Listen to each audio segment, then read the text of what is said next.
நான் tea cake ரிலேட்டடாக videos போட்டனாவே அதில் வர கமெண்ட் என்னென்னா ரெசிபி ஷேர் பண்ணுங்கள். தென் அவங்களுக்காகவே இன்றைக்கி நான் வந்து ரெசிபி வந்து ஷேர் பண்ணியிருக்கேன். அது மட்டும் இல்லாத என்னோடய டீ கேக் எப்போவுமே சூப்பர் சாஃப்ட் அண்ட் ஸ்பாஞ்சியாக இருக்கும். நான் சொல்ல வேண்டியதே இல்லை, பாருங்கள் எவ்வளோ சாஃப்டாக இருக்குன்ட்டு. வாயில் வச்சோம்னா கரைஞ்சி போயிடும், அந்தளவுக்கு சூப்பராக இருக்கும். டேஸ்ட்டுமே வந்து பேக்கரி ஸ்டைலில் அப்படியே இருக்கும். நான் எடுத்திருக்க மெஷர்மெண்ட் எல்லாமே கிராம்ஸில் தான் எடுத்திருக்கேன். ஃபஸ்ட்டு கமெண்ட்டில் பிங்க் பண்ணுறேன், நீங்களும் வந்து செக் பண்ணி பாருங்கள். இன்றைக்கி நான் ப்ரிப்பேர் பண்ணது 1 kg அளவில் டீ கேக் தான் ரெடி பண்ணியிருந்தேன். அது மட்டும் இல்லாத நம்மக்கிட்ட ப்ரௌனிஸும் இருக்குது, குக்கீஸ் வெரைட்டிஸும் இருக்குது. எந்த ஒரு ப்ரிசர்வேட்டிவுமே இல்லாத ஹெல்தி வெர்ஷனில் தான் பண்ணி கொடுத்துட்ருக்கோம். நம்மக்கிட்ட மார்ச் மந்த்துக்கான ஆஃபர் போயிட்டுருக்கு. 1/2 kg ப்ரௌனி வந்து 500. அது மட்டும் இல்லாத அது ஃப்ரீ ஷிப்பிங்கில் கொடுத்துட்ருக்கோம். ஆல் ஓவர் தமிழ்நாடு ஃபுல்லாக ஷிப்பிங் இருக்குங்க.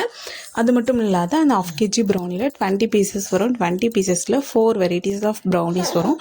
உங்களுக்கு brownies or tea cakes cookies வேணுன்னா ஸ்க்ரீனில் இருக்க வாட்ஸ்அப் நம்பருக்கு காண்டாக்ட்